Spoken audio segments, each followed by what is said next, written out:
This is Laura Barrera with Your Main Concern, and you're listening to The Opportunity Project. Back in 2013, before I was married to Larry, we pretty much decided we were going to elope, and it was a second for both of us, and we just decided to skip all the drama and just go someplace beautiful and just be married. So my friend Robin was living in Sedona at that time, and she was working at the beautiful Enchantment Resort as a massage therapist in the Mi Amo Spa. And I thought, what more beautiful place could there be?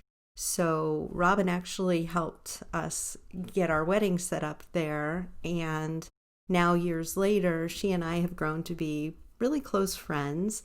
And she just has such an interesting path to the healing arts that I wanted to share her with you so that you can see all the many ways that she has just turned one life experience after another into opportunities that have led her to where she is today.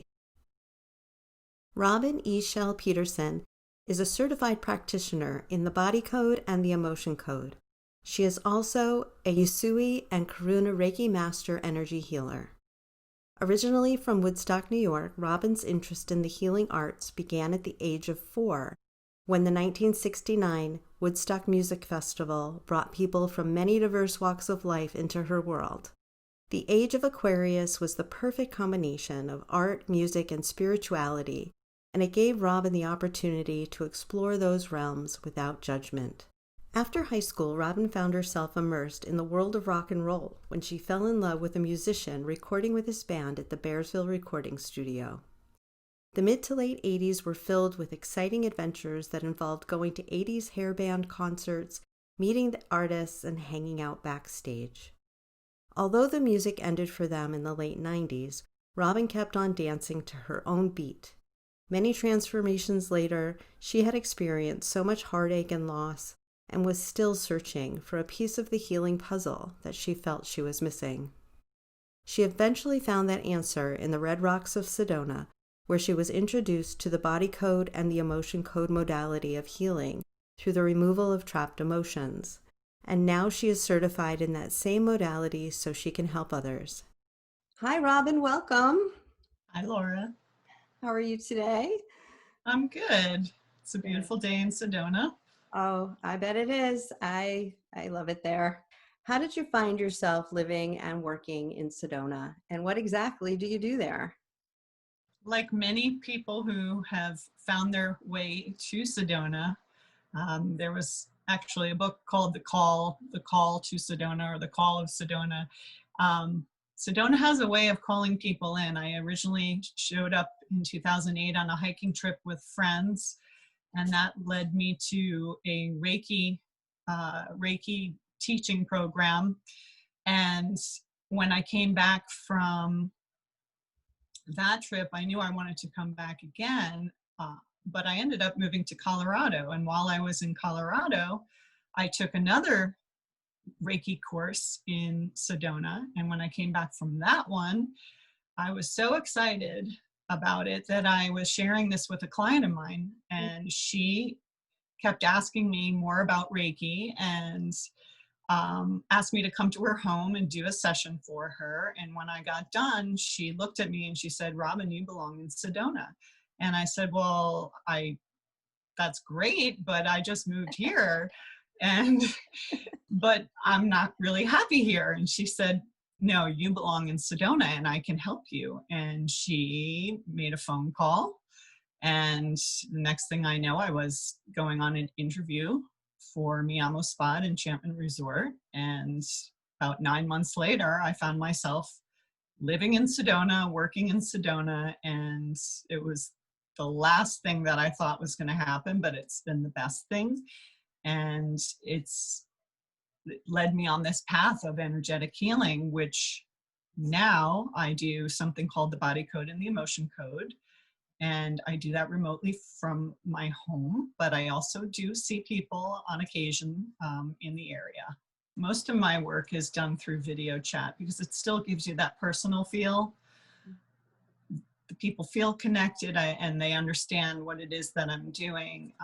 Energy knows no boundaries. And that's the point that I really like to get across to people, is that I actually, even if someone's here, I personally like to work with them remotely initially, because I don't want them to get attached to the idea that they have to be in person in order for this to have an effect. So let's go back all those years to your childhood and talk about what it was like growing up in Woodstock. Well, I think that had a huge impact on my life. And I don't think I understood that until I left the area. The whole age of Aquarius that we were exposed to. I had people living in teepees up the road from me. You know, we had people that were from the older generation of Woodstock, which I'm a real true local. So we have the original people, and then the people that showed up after the Woodstock Festival, even though the festival didn't happen in our little town. The culture did, the arts did. The arts was always there, the music was there, but it brought in a different flavor of people that really exposed us to some really magical times. The beauty of Woodstock during the age of Aquarius, from my personal experience, is that I did get to meet a lot of interesting people who had different views on life, and a very peaceful and loving atmosphere. And one of the true blessings I did have at a very young age was in July of 1969, actually, right before the big famous Woodstock Festival happened. My neighbors rented out their house for the summer, and it was basically set up almost like a commune of people who wanted to visit Woodstock, and they were all visiting at different times. And during this one occasion, this wonderful Native American Lakota Sioux medicine man named Henry Crow Dog and his son Leonard came to visit. And I was fascinated because they wore traditional gear and they were just so impressive to me. And my parents went over with me and we got to meet them, and my father photographed a lot of pictures of them, and especially ones with me that I'm still so happy to have. I used to trot over there with my little moccasins on just to be near Henry Crow Dog. I mean, I just felt something special about this man. And I was 4 years old. I didn't really know what I was experiencing. But when you see the pictures, there's something special. There's something there. And my thought on it now is that I felt like I was getting some sort of spiritual imprint placed on me that perhaps took me on this journey towards the healing arts, and that my work is more mainstream, more high tech. It's not traditional, but everything comes from the root of that type of work. So I feel very honored and blessed that that was the beginning of my childhood and took me on a lot of journeys that involved an open mind towards spirituality and alternative healing. Oh, wow.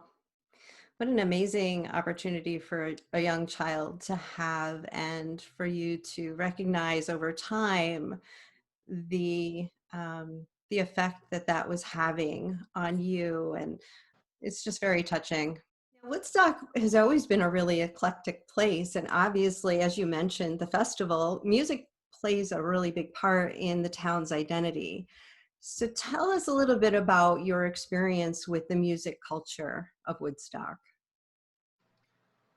I had always been gravitated towards artsy people, even in high school. Most of my friends either were artists or musicians, and I actually met my first husband when he was in town recording at Bearsville Recording Studios. a year later, we ended up getting married. And so during that time, I was able to really have the full-on 80s music experience, going backstage and seeing all these bands play, his band opening up for major bands at the time. And it was a lot of fun. And I'm really grateful for that experience, because I met some people that I would never have met any other way, and very talented, very well-known musicians, and they're good people. How long of a time did you do that? So that started in 1985 and ended in 1997. And by that time I was living in Virginia Beach. And that's another area of eclectic, spiritual, alternative health. It's known for Edgar Cayce. He was called the Sleeping Prophet. He was from Virginia Beach, and there is the Casey Riley School of Massage there, even though I went to a different massage school. I went to the Fuller School of Massage in Virginia Beach when I moved there. So that's what took me into massage therapy. And it's got a wide variety of belief systems as well. But Edgar Cayce is something that I was really drawn to, because he was amazing. He would go into a hypnotic trance, and then this man with a 6th grade education was able to diagnose and treat people with all kinds of different ailments, and was accurate. Wow. So you just taught me something. I didn't know that about Virginia Beach at all. And I know Edgar Cayce in my own exploration of some of these areas of life that we've discussed before. I came across his works as well, and spent some time studying his work. And that's just so, I don't know, serendipitous to me that you would bring that up. I didn't know that. Edgar Cayce was definitely a highlight for me. It did bring that same element of people into that area as well, just like Sedona and Woodstock. So there's definitely there's a method to my madness of my little journeys, for sure. Definitely. It's very cool. Each time you found a new reason to move on, what helped you carry on and sort of redefine yourself? That's a good question, Laura. I really don't know. I think I just allow myself to be guided at times, and I'm always open for new experiences. And I think that the thing that keeps me going is that I trust in something greater than I am, that I'll be okay, and that sometimes things aren't going as well as I expected, or things may not go as I planned. However, it keeps leading me into discovering myself a little deeper. The move to Sedona also brought the emotion code into my life at a time where I needed it for myself. And so I allowed myself to heal with this work before I started working on anyone else. And this is how I do view things, is that every hardship, if you allow yourself to surrender to it and learn from it, it brings you someplace else where there is the light again. There are times when we do say, why me? Or why is this happening? And I don't understand. And why not me? Why not me? Really, why not me? There's always something that has happened to us that we can play the victim for the rest of our life, or we can say, hey, I must need this in my life to learn and grow from it. There's something about what happened to me that I was responsible for as well. So taking ownership for that and moving out of that mindset that you're a victim, and moving into things happen. Currently we're in a collective why me. Mm. And, the whole world is asking, why me? Why is this happening? And then we're having our own personal events simultaneously occurring. And so this can create a lot of stress, and a lot of emotions can come up from the past for us that make it even more difficult to move on. But when you are able to clear out the rubbish from the past and then just deal with the present moment day by day, you start to understand it's not always going to be this way. It's not always going to be this hard. But your mindset has a lot to do with where this is going to take you. Will it take you on the other side? Or are you going to, hang out in the dark for a long time before you decide, you know what, I'm ready to see the light again. So true. I mean, you've been there with me. What you do and what others have done to help me, empower me to move through that difficulty has helped so much.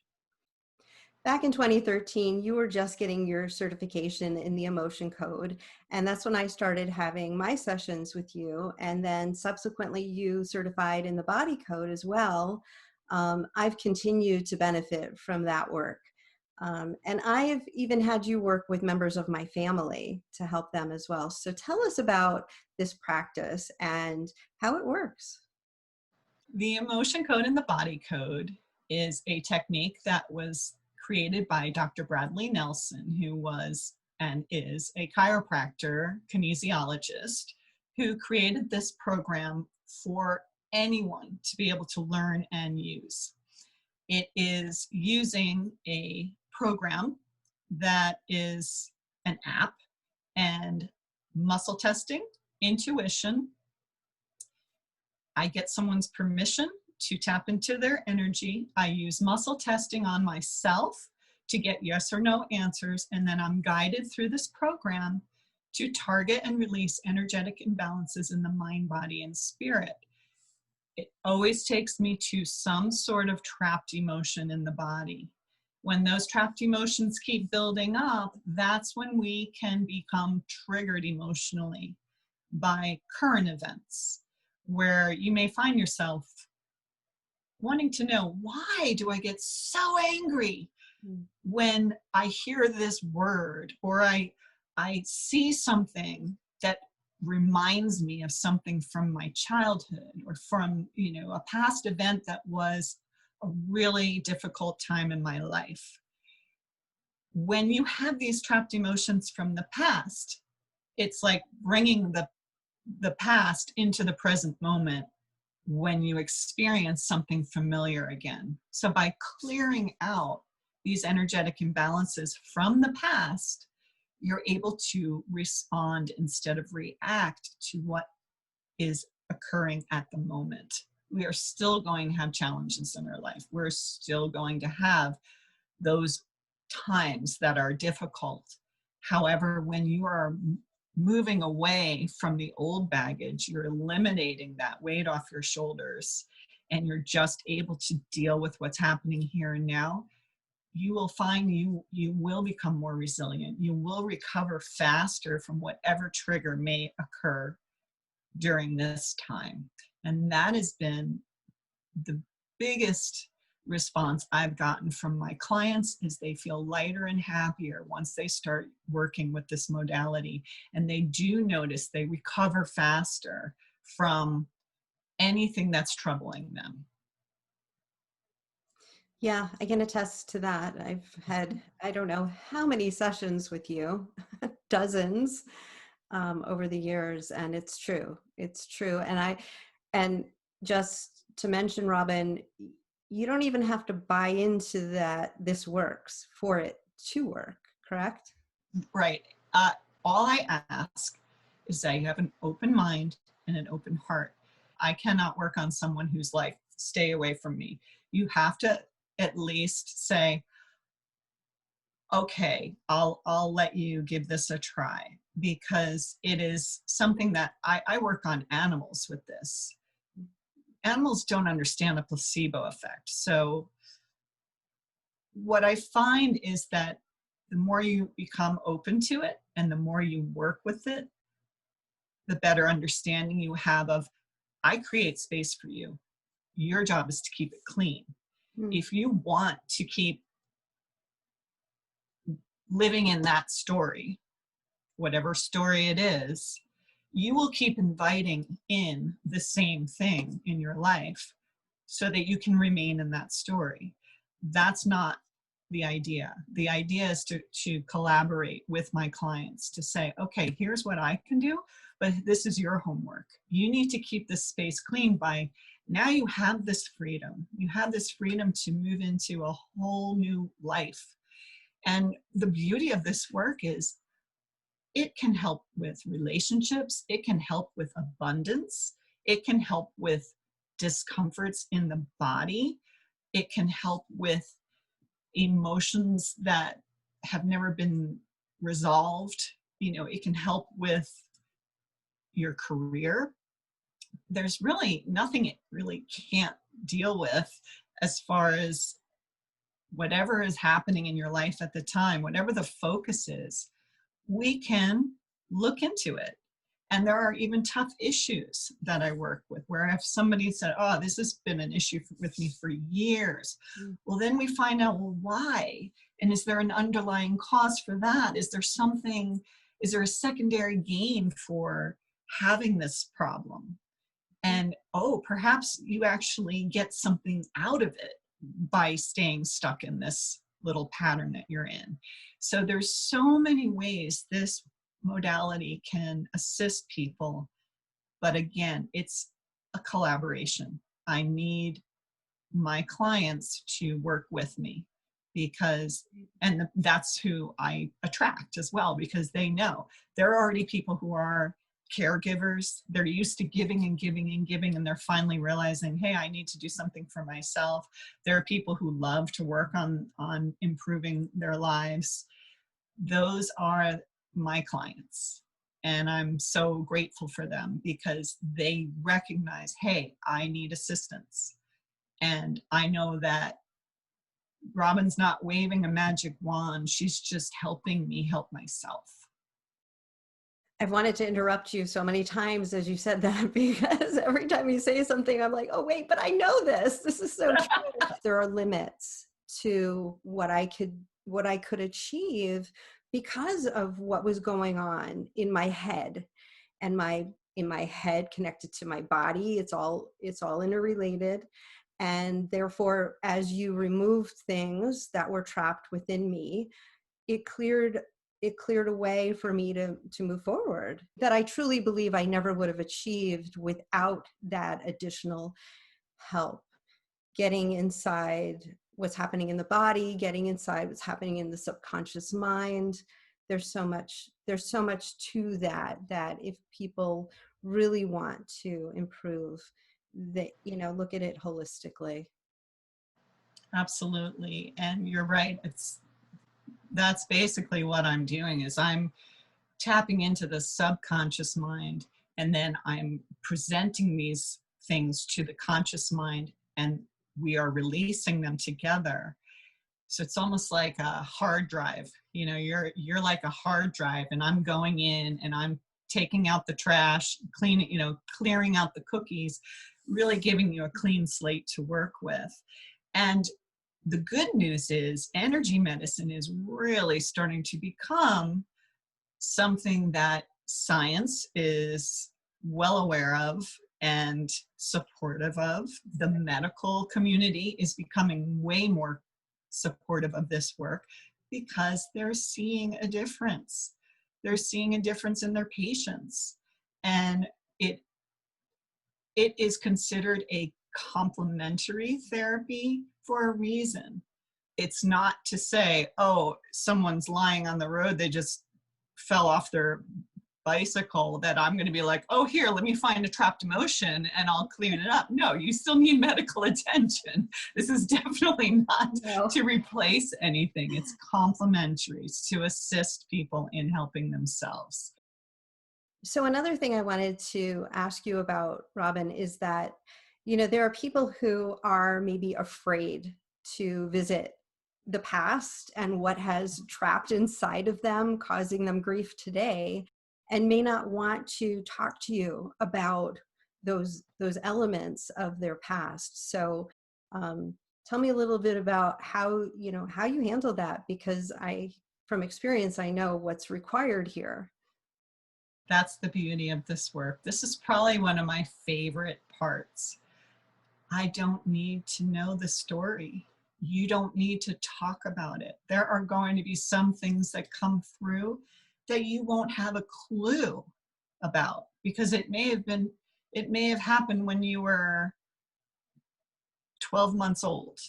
It may have been an inherited trapped emotion. There's studies now about memories getting trapped in DNA. So now again, we have science to support that. Yeah. The only thing I need is, again, that open mind, open heart, and are you really ready to let this go? You will not relive any of these events, especially if you are concerned that, hey, this was a very traumatic event. I don't want to remember that. I don't want to relive it. This is not going to be the case. Something may come up from that year, but it's not as if you're going to have that experience all over again. You may have a momentary blip that shows up that you feel. Yes, after we do a session, we go through a processing. Depending on the session, I muscle test to see how long you need to process. It could be a day, it could be a week.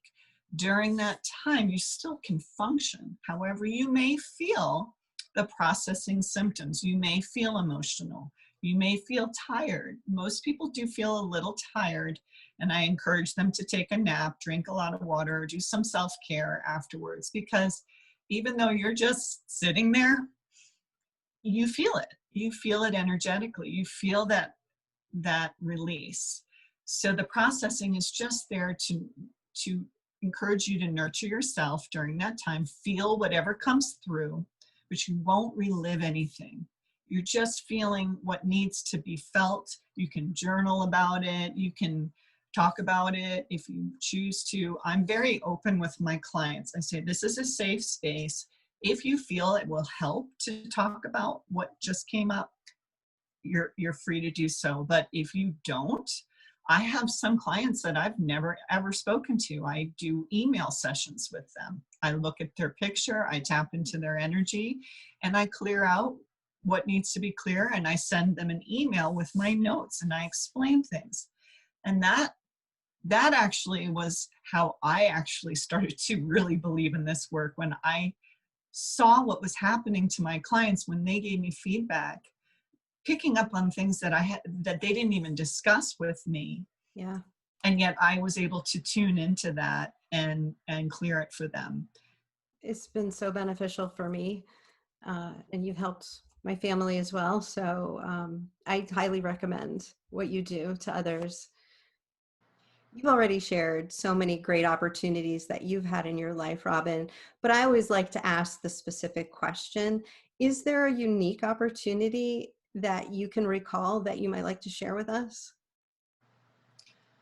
I think the most recent one is after having to step down from my position as a massage therapist and energy healer at the spa that I worked at, due to health reasons at the time, I made it a priority to focus on working strictly remotely, not trying to do this work within the limits of Sedona. And my passion and purpose behind this was I wanted to be able to do this anywhere, from anywhere, on anyone, anywhere in the world. Mm. And it was more so I could heal my body at the time as well, not have to show up in a brick and mortar building at the time.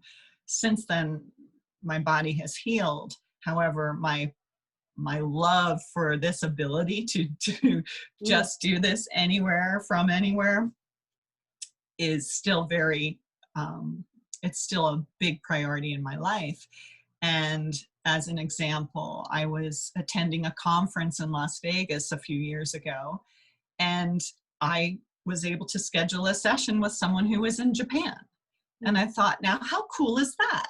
I'm in Las Vegas and this person's in Japan, and I'm still able to do my work and help this person. I'm not limited to having to clock in or open up an office building in order for me to do this. And when the lockdown happened here, I thought to myself, did you have an intuitive hit about this 4 years ago? Because you did not get a lot of support initially. I was asked by so many people, like, you're crazy, you're missing out on all of the tourism in Sedona. And I thought, but when I want to go home to Woodstock to visit my family, I want to still be able to take clients and not rely on the in-person atmosphere. That's been my unique opportunity to just be available. What I'd like to say is, if you're interested in experiencing what this is, I offer complimentary consultations. I can give you a little taste of what a session would be like. And we can discuss your goals, your concerns, and see if this is a right fit for you. It's not going to be a perfect fit for everyone. That's why we have so many beautiful modalities out there. However, I have found that if you feel comfortable and you realize that there may be something that's you feel stuck about, or it's a pattern that you really like to let go of, I would love to be able to share a little bit more, a little bit deeper on the benefits of body code and emotion code. I love that you want to help people. You certainly can rest knowing you have. Thank you so much, Robin, for being here with me today. It's always just fun to be sort of face to face with you. Yes, well, we can do that. Yeah. And even though we've had plenty of airtime together previously, as we've worked and played together, I still learn something every time we get together. So. Well, good. Yay.